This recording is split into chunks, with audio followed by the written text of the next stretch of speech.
Yes, Kong. Okay. Ang Batang Pinoy 2026 was established through Presidential Executive Order number 44. It is the Philippines' annual National Youth Sports Program. The program was first formally inaugurated in 1999, also in Bacolod. So we're marking the start of this nationwide implementation. So babalik po tayo ngayon sa Bacolod for this year's Batang Pinoy. Partner agencies, of course, Department of Education and the Department of Interior and Local Government.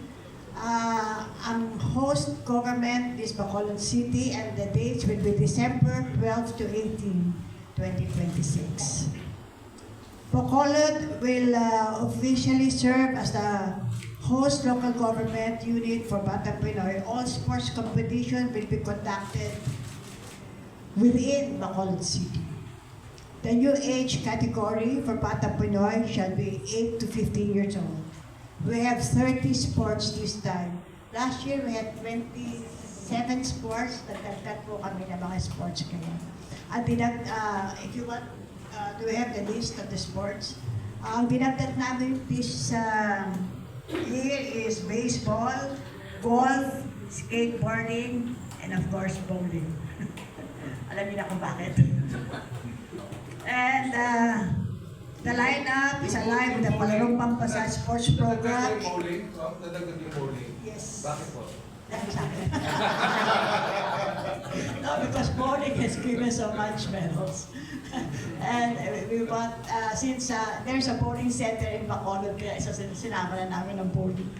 Anyway, the sports lineup is aligned with the Palarong Pampasa Sports Program and the Southeast Asian Youth Plus Games. Okay.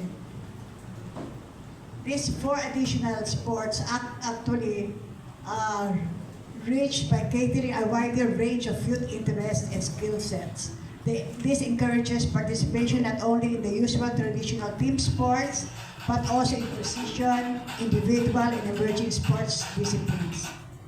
Ang hindi lang po namin sinali ngayon is soft tennis na kasali last time because sa participation po ng soft tennis masyadong konti kaya we opted to not include it this year and add 4 new sports.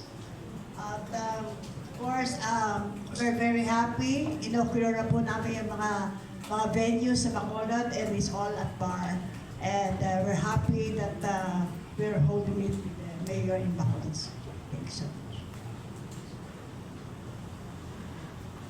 Thank you very much, Kombong. Now we go to the logo and branding reveal of this year's Batang Pinoy 2026. We have Chan Facundo, OIC of the Integrated Communications and Events Office of the PSC.